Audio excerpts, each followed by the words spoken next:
We're always constantly trying to upgrade and introduce new and exciting props and dressing and art elements to these projects. It's incredibly precise process. Every costume has many pieces. Most of the people are just, oh yeah, in a unitard, it's so much more than that. It was the question of staying true to what it was in the previous movies and yet make it appealing for the audience of 2021. They are different. Andrew Garfield's Spider-Man is way darker. His physique is also different. He's much slimmer and lengthier. Tobey's, the original Spider-Man, it's a different colors. The web is silver. The muscles have been defined in a different way. Tobey's Spider-Man had to completely be redone because the suit was absolutely falling apart because, it was done in a completely different, 2001 technology. Camera set, ready, and action! We put zippers in a slightly easier position. So yeah, we made it a little bit more comfortable and easier to take off. And it was very funny when they were like talking to each other. Each of them was jealous of the other ones. You've got to be in pretty good shape to walk onto set in front of hundreds of people and look good in that suit. And, I take my hat off to both of them. They both trained really hard to get into great shape to get in those suits. I'm no spring chicken anymore. I'm 37, so I worked out a bunch. I love the challenge of it. It was harder as a non-mid-20s person to get into the kind of shape where the spandex isn't going to show everything up. You are amazing. Thank you, yeah, thanks. Will you say it? No, I kind of needed to hear that. Thank you.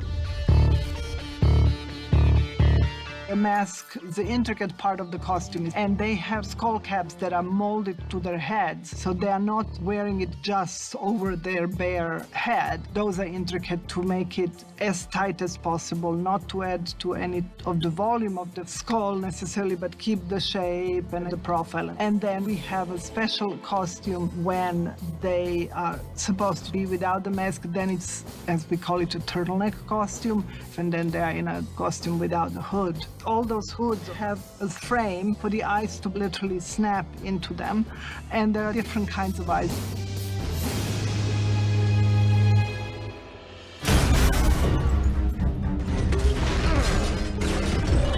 With Dr. Octopus, I wanted to update that costume to look more tailored, more tough, but without changing drastically design. I wanted him to be a little kind of more superhero-ish in a sort of modern Marvel, Sony sense of the word. So we changed the cut, but we also drastically changed the fabric. We adjusted a little bit of the color. His belt girdle, completely practical.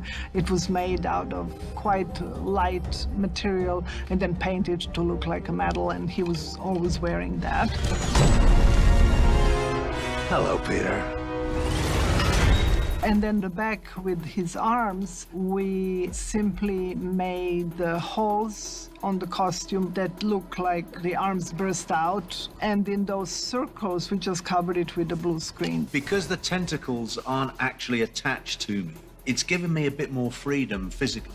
But it means that wherever we're doing, I have to be aware of them because they've got to be put in post. How we handle computer-generated props is that between myself and special effects, we physically make a prop that we feel that the design is locked, and we bring it to set, and after every shot we shoot, we do a lighting reference with the prop so that the computer graphics people understand where the lights were and how it should react on the set, where the reflections are coming from.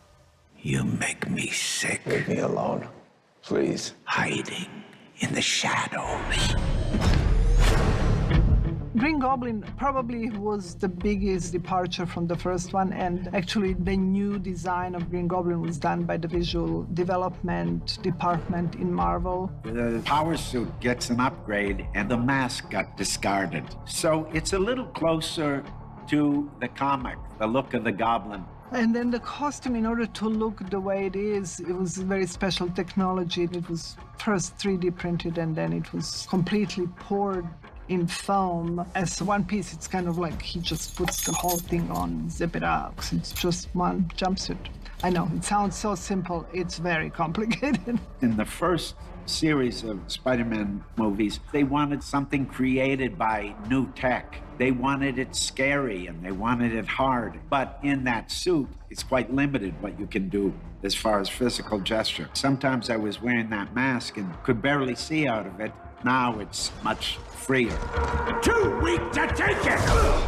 The glider that Green Goblin has and pumpkin bombs get reintroduced back into this because we wanted it to be as if time stood still. We were picking up from where we left off. Now, is there technology that we're introducing that wasn't in before? Of course there is. So you might see a weapon come off of Goblin's arm that he uses now in this film that he never had before, but it was part of his old technology. What's up, Peter? How you like the new? We talked about it, and we made a conscious decision not to be blue. He came back as he was, but then he used the arc reactor from the fabricator to enhance his powers and his equipment. And so we had to recreate an entire new costume and equipment that incorporated the arc reactor into his world, and that's where he gets his powers from. We changed him completely, and it was a very interesting way they changed him, because he goes from being a pure electricity to something that's a combination of the normal uniform that he actually borrowed from some worker at a power station, and then he sort of MacGyver the parts on it in a very, very complicated and cool way. This has a little more like realness, like street to it. So I think the conscious decision to come back and have this look really works for the character, and you feel it. The whole thing was to make everything just 2021 cooler. After all these Marvel movies, everybody is kind of spoiled visually. So we kind of had to live up to that, make everybody look cool and be able to move. So if I achieve that, then I'm happy.